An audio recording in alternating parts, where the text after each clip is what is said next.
Hello and welcome to Daily Reflection with Aneel Aranha. Today's the 13th of December 2019. We're going to reflect on Matthew 11, 16 to 19. Jesus said, "But to what will I compare this generation? It is like children sitting in the marketplaces and calling to one another. We played the flute for you and you did not dance. We wailed and you did not mourn. For John came neither eating nor drinking, and they say, he has a demon. The Son of Man came eating and drinking, and they say, look, a glutton and a drunkard, a friend of tax collectors and sinners. Yet wisdom is vindicated by her deeds." The Gospel of the Lord. You may have seen invitation cards with the words RSVP printed on them. RSVP is an initialism derived from the French phrase "Respondez s'il vous plaît," meaning please respond, to require confirmation of an invitation. In everything that Jesus says, there is an RSVP required. He often prefaces what he says with the instructions to listen, then concludes by saying, "He who has ears to hear, let him hear." Jesus recognized that most people do not hear, they do not listen. So he forces them to pay attention because everything he says requires a response. We see all kinds of responses in this chapter. One is from John the Baptist.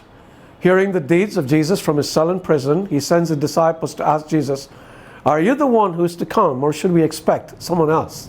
John doubts, but it is honest doubt. He knows who Jesus is. He has publicly declared it, but now, locked up in prison, he begins to wonder if he might have got it all wrong. Jesus understands and responds in turn.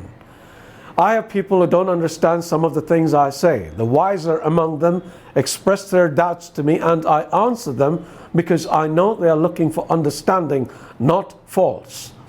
Then we have another kind of response in today's passage. It's criticism. These are kids Jesus talks about who don't want to play no matter what the game is. They'll criticize the wedding, they'll criticize the funeral. They are not interested in playing. Their game is criticizing. They criticize John the Baptist for being austere. They criticize Jesus for being a person of excess. They listen to neither. I have met people like that too. They just criticize. Now, if you happen to be one of them, God forbid, listen to this story. There was a judge who frequently was criticized by a conceited lawyer. When a friend asked him one day why he didn't rebuke the lawyer, he said, "There is a widow who lives in our town.